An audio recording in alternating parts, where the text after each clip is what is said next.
Dude, good combo. Twizzlers and animal crackers. Ooh, yeah. Perfect combination of chewy and crunchy. And like there's like a savory bit to the animal crackers as well. You get a little sweet in there. Do you actually like eat them at the same time though? Yeah, I used to rip the Twizzlers in pieces off and put the animal cracker like under it and eat it like a little sandwich. Oh, nice. Yeah, have you ever used a Twizzler as a straw for a soda? Have. Yeah. But red vines work better. Yeah, okay, that's fair. Have you ever done that thing with those like they're like graham crackers covered in chocolate? I think like the Fudge Dwarf makes them. And you can like bite there's other cookies I think that you bite the corners off and then you can drink milk through them and then you did you say Fudge Dwarf? Is that the name of a company? EL Fudge. Yeah, Fudge Dwarf. Yeah. I was thinking that Fudge Dwarf was a different thing than the Keebler Elf. I imagine knockoff. That's like what they sell at like the Safeways. Yeah, giant brand Keebler Elf. Yeah. Super chill. Fudge Dwarf. Hi, you're listening to People Are Strange, a podcast starring me, Andy. And me, JK. Please be advised, this show contains strong language and explicit descriptions of adult situations. People Are Strange is not intended to promote the use of drugs or a life in the arts. If you do decide to experiment, please do so from an informed and responsible place. Now, sit back, relax, and enjoy. Because after all, people are strange. Let's kick things off here. We would like to welcome our guest. We have Joey here with us. Hello. I don't know what you go by on stage, so I wanted to make sure people can recognize you. I usually say Joey Lambert. Okay. All right. Cool. Well, nice. Well, welcome to People Are Strange. We're happy to have you here. Thanks. So you are the first musician on the show. Feels good. What do you mostly play guitar? Give me a quick list of everything that you play. String stuff. I don't know. I got into mandolin a little bit. I have a pretty rad ukulele my grandma gave me, and then piano I picked up in college. Yeah. Which has been awesome. Like it's just one of those things that you feel like you have to learn as a musician because it's true. You know. Why? Can dictate everything. It's just got this aura of like classical beauty around it. I don't know. It's been around for so long, a lot longer than like lutes or when guitars started. Yeah. There's something to like seeing everything kind of out in front of you, and you get to kind of like. Yeah. I mean, with guitar, the pattern's a bit scatterbrained. I mean, you can figure it out and do it. And with piano, everything's kind of laid out in that one specific pattern over and over again, so it's a lot easier to... Yeah, you know exactly what each note looks like on a piano. And it's interesting, too, that you can write music using, like, every instrument using a keyboard, you know? Like, you can plug a keyboard into a computer and write, like, a string quartet with that keyboard, but you can't really, like, plug an electric violin and write, like, a piano symphony, you know? For some reason, like, it just doesn't really work. There's something about it being, like, the most kind of like mainstream center of the line instrument. It is. It's like the center. Everything comes back to that, and people have written on it for centuries. So. So what are you doing these days? You're playing live shows a little bit. Yeah. I have a couple sets here and there in Annapolis that I bi-weekly. So. Oh yeah. So do you play like covers or original stuff, or I mix it, but they're 3 hours, so you gotta fill it with something. So you end up doing a lot more covers than you want to. But do you find usually that people like respond more to covers as well? Like I mean, out and about, people are drinking and stuff. Like I want to hear something. It's just the people that end up yelling shit. Like no, do you know this? I'm like no, I don't know that. People sorry. are still screaming Freebird. Well, like, they think it's like a joke as well. 20 years. Just stop doing that. Well, and Move that's on like a to a new different song. Playing in like a bar is like a different kind of environment and a different kind of crowd than you would have if it was like, you know, a show at a more musical venue or something. They're not necessarily there to hear the music, you know. Like they're there to drink. The little hole that I end up in. Like most people, like a couple of our friends can do like Fridays and Saturdays and stuff, and they have the covers to, you know, contribute to that night for everybody, because then it's like louder and happier stuff. But I'm a very like kind of fingerstyle Nick Drakey sort of slow picker, so most of the time when I like give a card to someone, you know, at a restaurant, I'm like, I'm kind of like a dinner crowd guy, you know, so, you know, I'm not going to be hopping on a Friday night, so you can throw me in, like, if you want music on a Thursday or whatever, then that's cool. Sure. But I mean, if you can do that and play covers, you know, you're fine. Like, yeah, Yeah, I mean, I have a couple. I always find myself in this like kind of quiet, sad hole. Like, well, and it's not, I'm not like a depressed write, person regularly. It ends up there. I don't know why. Mm-hmm. In the stuff that you're writing, or in the covers. In the stuff that I write, and the covers that I like doing, or that I most enjoy, and I try and not put too many covers in there that I hate because that'll show. Sure. Yeah. People will see that. Have you tried to like challenge yourself to write in the opposite? I mean, occasionally, yeah. Actually, ones that really go over well that I still really love or enjoy doing a lot are like Simon and Garfunkel, because everybody knows that stuff. Sure. Whether it's an older crowd for dinner, kind of feel good, and like even people that don't, like they heard it on the Garden State soundtracks. What's about it?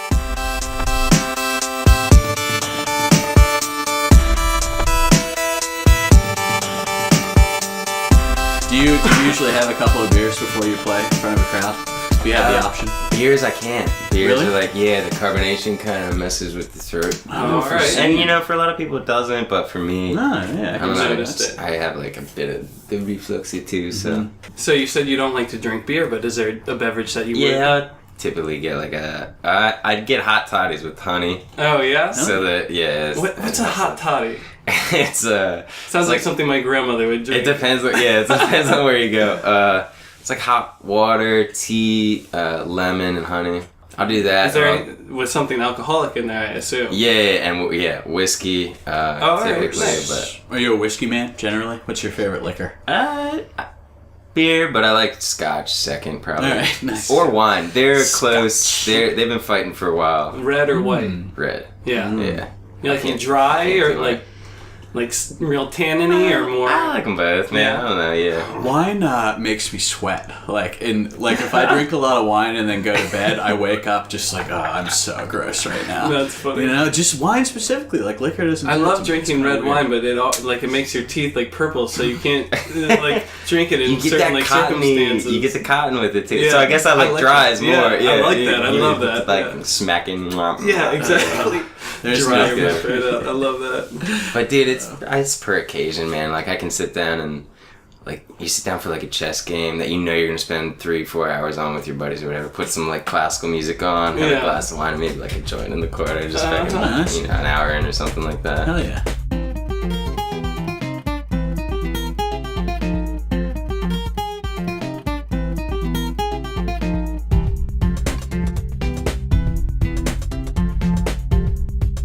So you also make guitars, right? Yeah, it's fun, man. I went to school for it.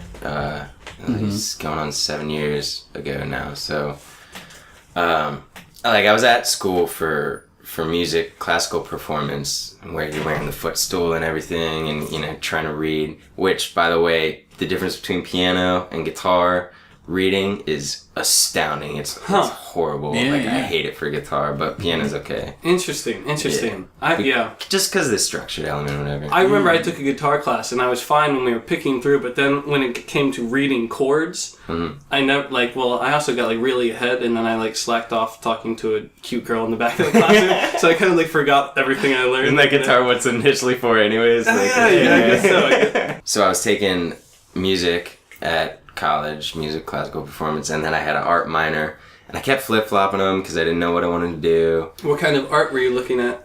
I was just painting, drawing, whatever.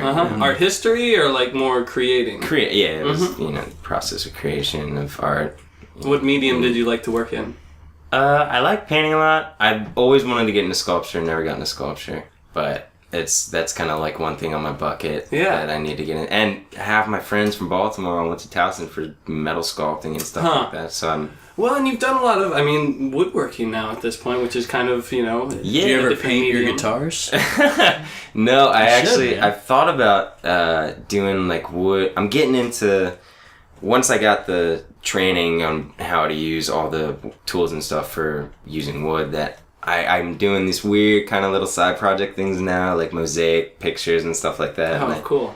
I always hold myself back, I think, subconsciously. I never think about splashing a bunch of paint on a thing, but every once in a while I'm like, you know what? Why don't I just grab a squirt bottle and like a hammer and just like go to town. Yeah, just like squirt it on there and just like hit it with hammers on it and just break it and let the paint kind of seep into the cracks or something like cool. that. Yeah, because you got a little like workshop that you've got where you live. Yeah, right? yeah. At my house, shop? I have a pretty cool little setup and 18 projects that are half finished. That's how it goes. Yeah. You worked for Paul Reed Smith, is that right? Yeah, I'm at PRS right now. Oh, so you're still there? Yeah, I've been there for like 6 years. Okay. Wow.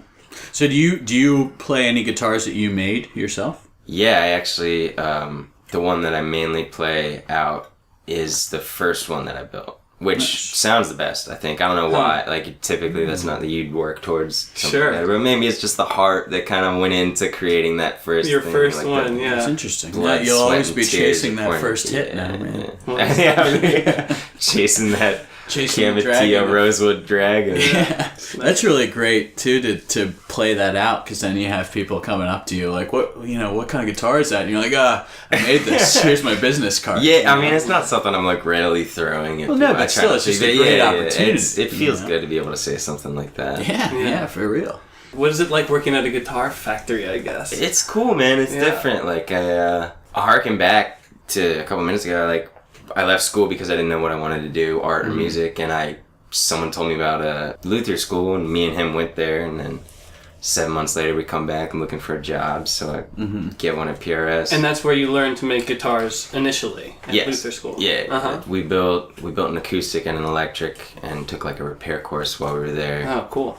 And then I got at PRS, and I was hired directly onto the acoustic team, which this is a perfect setup for me because they had 3 people on it. They had just started it.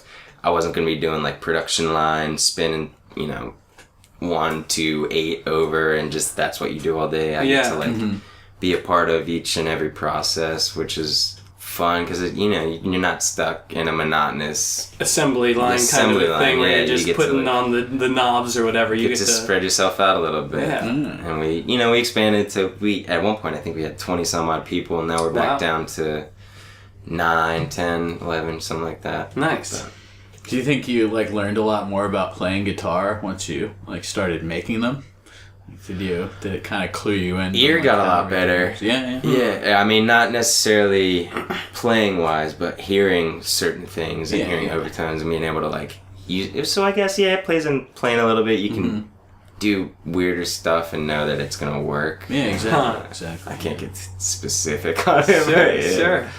But It's really interesting because like that's one of the few things where you can actually be creating the instrument that you're, I mean, because with acting or something, it's not like you're building your own body. I mean, I guess you sort of are, but well, you work up to that. Yeah. Well, I had a teacher way. that would say that your like body is like your instrument, and that you have to take care of it. And, faces and movements. yeah, and like tune it, like stretching is like tuning, and maintaining it. Yeah, it's an incredible feeling. Finishing it, because you spend, I mean, the first one that I did that I still play out all the time took a year. And the next one was like 6 months, and then 3. But at the end of it, you spend so much time getting into it, and then you like finally... Every single centimeter and of you it can put the strings on, and that day is like, oh my god, I'm stretching for that day. Like, oh man. I'm waiting for it. Uh-huh. And you finally like get them on and sit down, and I make sure it's at a time when no one else is in the factory, and I can just like, turn the lights off or whatever, and just sit there and just hear it for the first time. And it's because each guitar sounds different. It's a great Do you do that? Do you go in and turn all the lights off? yeah, Light some candles? I go over and like, I will. I'll go in the our little office room where it's quiet because the factory's loud as hell with the dust collection and everything. Yeah. So I'll cut the lights off, make sure I'm not going to bump into anything, like just sit on the floor and just strum it for the first time. And Oh, hear it. nice. It's Really like nice. a little bit of an experience.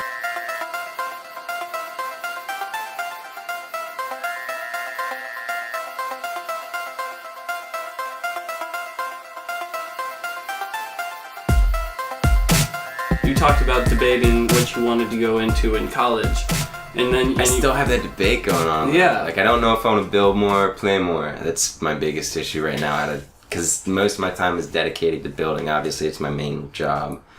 And I like to do it when I get home, too, and build little things, whatever, art piece. I have this little robot right now. He's like... Oh, yeah? This little wooden? Like, sculpture robot thing. He's like half done. He's got a half a torso and a head. That's about it. Do you mostly build shit out of wood, or?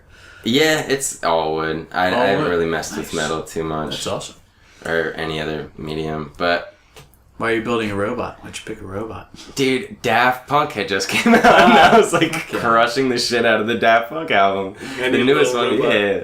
And I just couldn't put it down, and I was listening to, I call it the Sad Robot song. Just sounds like a robot singing a really sad song about his heart broken. That, you know. Like 75% of Daft Punk. Well, yeah. Yeah. And, I don't know, I was sitting outside, I was working on something, and I was like, got this little idea, so I drew it out and then started making a little robot. Nice. Now, have you thought about like ways to kind of combine the different like mediums? I want to do Crazy custom guitars. wind chimes, but like not wind chimes, like a kind of like a wind guitar. So you get like a spiraling downwards block of wood that's kind of hollowed out, and then strings strung through the middle of it. And like the wind would be blowing the pick around, so it kind of hit like an open tuning and play rather than like blowing something back and forth. It would spin around in a circle and hit all the strings, and you know. That's awesome, Sounds dude. like- And you could have guitar strings in there, mandolin strings in there, so you get this really odd sound. At least in my head, this is what it Sure, sounds no. like. But You got to make this. yeah, man. I would like to be able to do that at some point. It would That's cool. Just kind of crazy conceptual kind of art musically. yeah, weird shit. I Yeah. would really like to get into that, and kinetic art, stuff that moves on its own. You've seen videos on YouTube of like that guy that built the shit on the beach that would like the wind makes it walk and it walks across the whole beach. Oh wow! You could be playing like your own gallery show one day, man. You could have all your like your sculptures out and just you playing in the corner as people are going around checking your stuff out. That would probably be the ultimate dream to be able, because as well as those things, I write too. I have this little like novella going as well. Oh, like, cool. I'd like to have this one big collaborative project of like music that I can write to the story for something that I wrote, but also depicted in like several, sculptures or whatever that kind of play out what's going on. That's awesome. And that's like a 30-year project. Like I'd be an old man by the time I finished. Maybe, but what a great thing to live for, though. Yeah, oh yeah. my goodness, what a I beautiful feel Can you like, imagine you the know- tears that would come out of my face at the end Oh of my that process? God. Like, Beautiful. The thing is, if you really like picked away at something like that, you could put that together in a couple of years, Just and you could the- put that on at one of the bars that like Dude, it would be one of the so bars much fun. downtown. And even like the stages along the way, doing like workshops of like even just like when each kind of step is coming along. yeah, I guess you get like an album out for the music, and then like the little novella thing, but then you get the sculptures and the art show or whatever. And then it finally And all then finally, comes like, together. just like one big piece. Oh man, that would be so It's just- satisfying. dude, I gotta come to that It's night. You gotta motivating. invite me. I'll invite you. Yeah.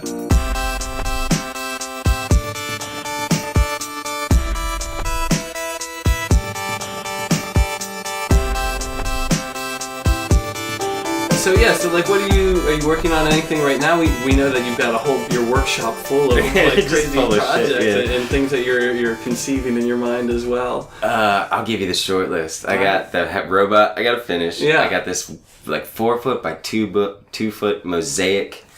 Kind of. It's like it would be like stained glass. It's just these pieces of random shapes, kind of glued together, different colored woods. So And, and you've like stained different pieces, or just use different types of wood for the different types of wood. Oh, Yeah. cool. So it's it's all natural. Like I don't like coloring stuff. Oh, so you don't work with stains? For work, we're Sure. required to, but not for my stuff. It's Huh. all natural wood. Oh yeah. Which I take a lot of solace in, because I think this simplistically elegant stuff is always the best stuff. Yeah, totally. You don't want to throw a ton of mother of pearl or something on a guitar and just like have this Yeah. flashy thing in your face. I think the things that people appreciate most in any art is always like subtly beautiful bits about them. Simplicity to Yeah, it. it's like simplistic elegance. I think there's a lot to be said about it. So I try and build most of what I do through that. Like I'm not gonna do some crazy, shit if even Contrasting colors, bright colors, and it's just the subtleties that I find most pleasant. So I got the mosaic thing, and then I'm halfway through a guitar. I have a nightstand. is that I'm an halfway electric through guitar or an acoustic guitar? an acoustic. You said earlier you were playing a couple of bi-weekly shows. When and where are those? Those are at now. Riddle me this. Bi-weekly, is that every other, or is that twice a week? That's what I thought. Okay. I think that always fucks me up. I can't remember. in my head, I would say every other week, but then I thought about it. I'm like, bi-weekly. Yeah. No, that would be twice a week, I guess. Maybe. Well, it's every other week. No, bi-weekly is every other week. No, we're all in agreement. Okay, cool. It's every other week at 8 at Metropolitan. And what day? Thursdays. That would Metropolitan help. at 8. Cool. Thursdays. 8:30 till... Thursdays with Joey. Till 11:30, yeah.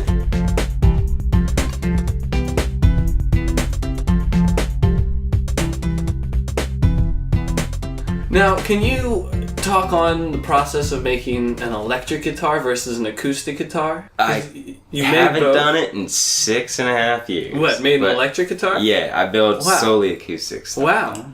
I see, and I feel like acoustics are, I mean, you have to deal with like steaming wood and like it's much more difficult to make an acoustic than an electric. Yeah, it's a lot more intricate because what you don't see is the inside of the box. The whole body is braced a very specific way to let the sound resonate in a certain way to get out the sound hole and project what you want it to. Mm-hmm. And to hold all that tension. Via your design. And there's... I just restrung my guitar. A couple hundred pounds of tension. I'm like, oh my god, there's so much tension on this thing. Yeah. You realize when you're like cranking it and cranking these like steel wires. You gotta sustain that or else you're gonna rip the whole ass end of your guitar off. Man. But electrics, I feel are a little bit easier. You can cut the majority out of it with like a router and you shape it and stuff like that, and then you have the electronics to deal with sound. You don't necessarily have to like little by little take off bits of wood from the inside of the top to try and figure out how you want it to sound. Oh man, so you're really like creating the whole like sound experience inside of that guitar and how it's being like captured and resonated. You basically design the entire sound of that instrument. Wow.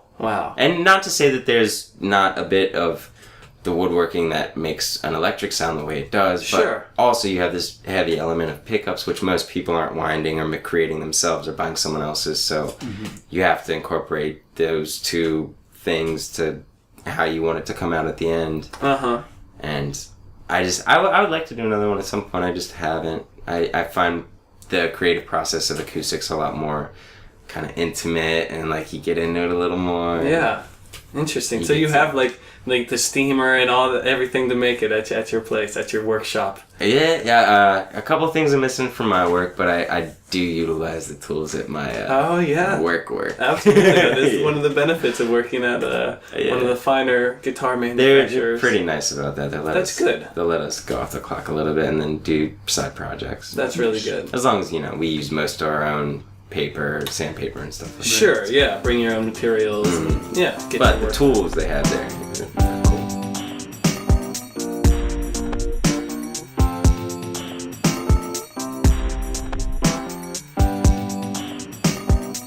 In your fantasy world, in your wild kind of imagination, what would you like to be doing? Oh, the fantasy world? I would love to be building and making music at the same time, but have the creative ability to build whatever the hell I wanted to do at that time. Like, say I wanted to build a real big version of a robot, then I might, Yeah. Or some sculpture, if I wanted to do that, I want to be able to do it and with immediacy. I don't want to be on a structured, have to build a certain amount of whatever it be, like a cabinet, guitar builder, or whatever. Like, I'd like to be able to switch between, couple projects, wall art, or like some furniture or guitars or whatever, but also wind chime with strings. Yeah, wind chime. Yeah, you should totally make one of those, man. Yeah, I think I'm gonna. Nice. Why do you think you got into music, like as an art form? Is there anything specific that draws you to music? I mean, obviously you're not just into music. You've been going on about crazy projects. So. I like just the creative anything, man. I've been in love with it since I was a child, which is fun. But I also, my dad is a really sick painter, and his dad was really good. They took lessons in Italy and stuff like that. Wow. And then my mom, she acts and she does plays all the time. She hasn't in the past year or so, but she's consistently every year done a play for the longest time. And she played piano when she was growing up, and her mom and my great-grandmother all were musicians as well. So I think I kind of had it, it was there already, just waiting to get hit in the face with, something awesome. Yeah, totally. That's so great. It finally, I guess, smacked me at, 12 years old and was like, this is probably what you're gonna be doing, man. What do you usually write songs about?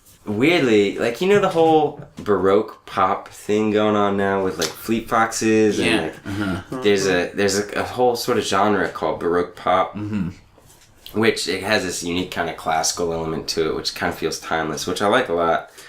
And I try not write in specifics or in like real things. Like, I'm not going to talk about he said, she said. I want to more evergreen create allegories topics. for it. Yeah, I want to metaphorically just tell a story, but I like that. through, you know, it makes someone think a little more, and I think they appreciate it more when they kind of think about it. You know, it's not just something you're going to hear in passing and be like, oh, I get it. You know, you kind of dwell on it for a minute, so it becomes sort of an earthly thing, like stars, space, whatever. Like, I'm not gonna sing a science fiction soundtrack, but Inspired by natural elements. I forget who said it. Someone was talking about. Said they were in an interview, and that guy it was a musician, a very famous one. I can't remember his name. He said, "What do you like writing about?" And he says, "Well, you know," and he was British, so I'm gonna do that. He was like, "Well, I like."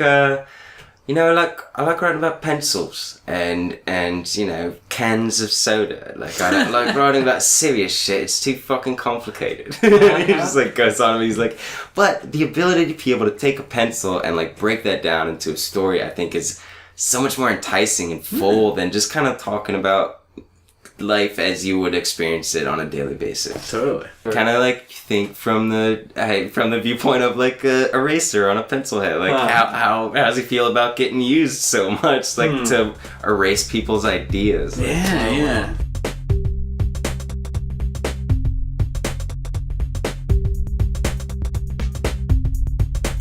Are you writing a novella, you said, or? Yeah, it's this silly thing I've had in the works for a while. It's like 14,000 words in and edited, pretty not finished, but you know, it's close. Oh, yeah. And I've been working on it for 2 years now.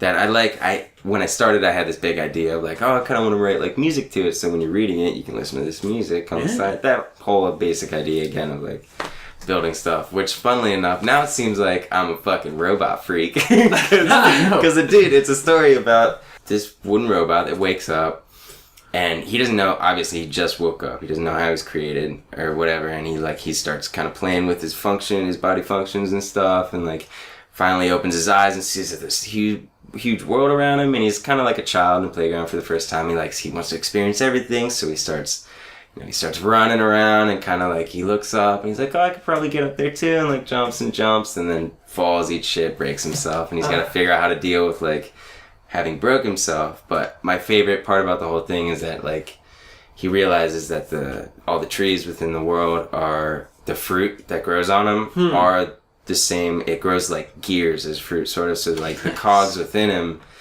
he realizes he can pick and like fix himself with. So he kind of does that for a while, and then he gets a little lonely with that. Like everyone kind of needs, you know, a touch basis at some point with something, and so he starts. Yeah, and he starts building little things. Like he realizes that he can use those not just to fix himself, but he can build other, you know, little things. So he starts a pair of scissors, and then maybe a little automaton running across the ground, and then eventually he gets to he comes to the final conclusion that shit, somebody must have built me. I could probably do the same thing.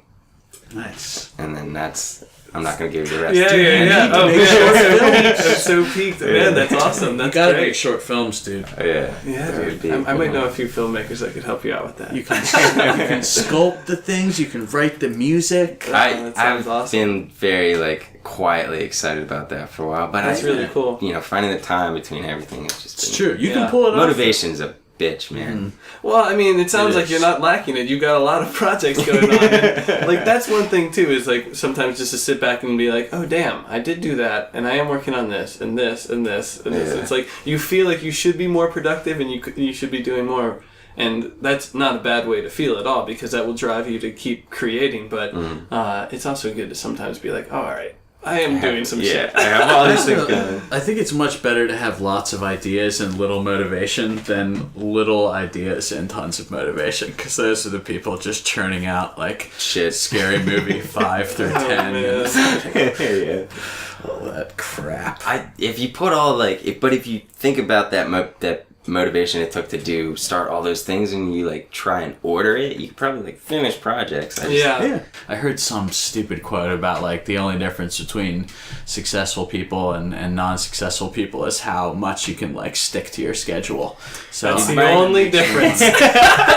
Apparently. My brother's he's incredible. He went to USC film school, so he's out there like he's a writer director trying to get a so you know some filmmakers too. I do. I'm very proud of him, but he sticks to this very structured schedule of like he comes home and writes for 3 hours every day, and he had something published recently, right? He had the Liberty Annual comic published. Yeah, there we go. That's right. So he's schedule. Yeah, it's all about fucking schedule, dude. And he's so good at it, man. Every time I call him, the assholes are writing at home, and I'm like, you're playing. I'm just sitting here with a beer, like watching Sons of Anarchy. I wish I was doing something. Yeah. It's important to recognize that, like, you do have to find your own way of working. You know, like some people, they do sleep until 3 in the afternoon and then work up and go really hard until 4 in the morning. You know, like just because you fucking don't live the same way. About 2-3 o'clock in the morning, when you feel like you're the only person in the world, that little mad scientist rush is going on. Yeah, dude. I love driving at That's that my time. happy place. There's no one on the roads, just cruising down the highway at 4 in the morning. Actually, I like dawn. I don't like waking up at dawn, but just something about like if I'm awake for whatever reason, I like it when the sun comes up, like that time of day when there's dew on the ground. Like I can go either way. We just had a bonfire and watched the sun come up, and it's like, damn, I know it's about to get real loud. Well, if I didn't have things to do the next day, it probably would have been different. But it's like birds come out. The birds. You gotta beat the birds. You gotta sleep before the birds. Dude, it's like the Days Unicorn, man. How often are you seeing the sun come up on like your own? Days Unicorn. I like that. I can understand that being, because I've been in the circumstances, and seeing that happen it's not something you see all the time. I used to work like super early in the morning, so like especially in like the winter time, I would watch the sun come up. Hell yeah. Like every morning. It was actually really nice. You get to like watch like the seasons kind of change and like the sky get like beautiful and oh man. It sucks when you have to be up that early. But occasionally like I'll wake up that early because I really have to pee, or like I'm a diabetic, so my blood sugar will be really low and I'll have to like wake up, and sometimes it's like, oh fuck, it's 5 a.m. Eat candy and chug cranberry juice. Where's my Totoro? I'm like, fuck, I just want to go out on the porch, smoke a cigarette. Twizzlers and animal crackers. Exactly. And some of us will just go out and chill and sit outside for 10 minutes before I crash again for another 4 hours.